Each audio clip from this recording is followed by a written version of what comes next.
বাংলাদেশের সকলের কাছে মানবিক নেতা হিসেবে যিনি পরিচিতি লাভ করেছেন, 10 দলীয় নির্বাচনী ঐক্য গঠনে যিনি অন্যতম ভূমিকা পালন করেছেন, বিশ্ব ইসলামী আন্দোলনের অন্যতম নেতৃত্ব, আজকের এই প্রোগ্রামের সম্মানিত প্রধান অতিথি বাংলাদেশ জামাত ইসলামের সংগ্রামী আমির ডক্টর শফিকুর রহমান। এ পর্যায়ে বক্তব্য রাখবেন আমির জামাত ডক্টর শফিকুর রহমান।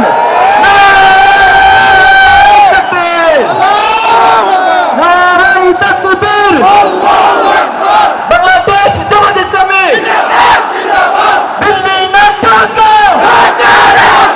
দিল্লি না ঢাকা, শহীদের রক্ত, হাবিবের রক্ত,